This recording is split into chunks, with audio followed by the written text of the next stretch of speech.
அண்மை செய்தியை பார்த்து வருகிறோம். மதுரை ஆதீனத்திடம் சென்னை கிரைம் போலீசார் விசாரணையை தொடங்கி இருக்கிறார்கள். விவரத்தோடு இணைகிறார் செய்தியாளர் நவநீத கிருஷ்ணன். வணக்கம். விவரங்கள்.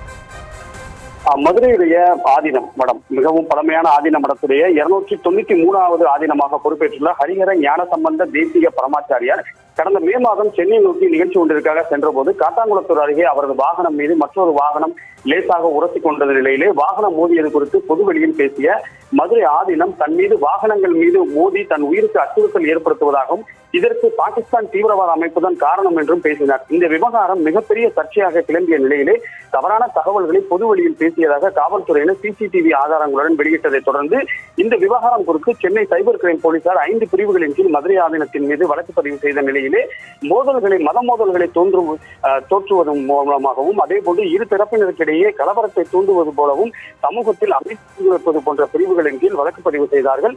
வழக்கில் தன்னை போலீசார் கைது செய்யாமல் இருப்பதற்காக சென்னை நீதிமன்றத்தில் மதுரை ஆதீனம் தரப்பிலே முன்ஜாமீன் கோரி மனு தாக்கல் செய்யப்பட்டிருந்தது. அந்த மனுவை விசாரணை செய்த மாவட்ட முதன்மை நீதிபதி கார்த்திகேயன் அவர்கள் மதுரை ஆதீனத்திற்கு முன்ஜாமீன் வழங்கினார். இந்த நிலையில் முன்ஜாமீனில் பல்வேறு நிபந்தனைகளும் விதிக்கப்பட்டிருந்தது. குறிப்பாக காவல்துறையினருடைய விசாரணைக்கு மதுரை ஆதீனம் முழுமையாக ஒத்துழைக்க வேண்டும் என்றும் சாட்சியங்களை கலைக்கக்கூடாது எனவும் நிபந்தனைகள் விதிக்கப்பட்டிருந்தது.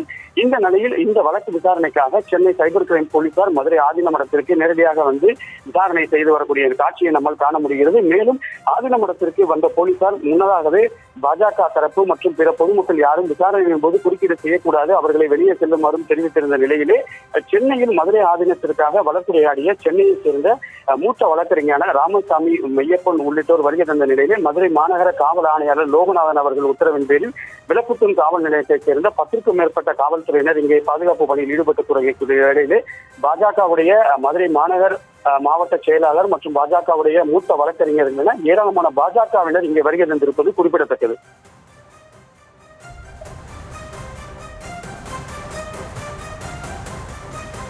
விவரங்களுக்கு நன்றி நவநீத கிருஷ்ணன்.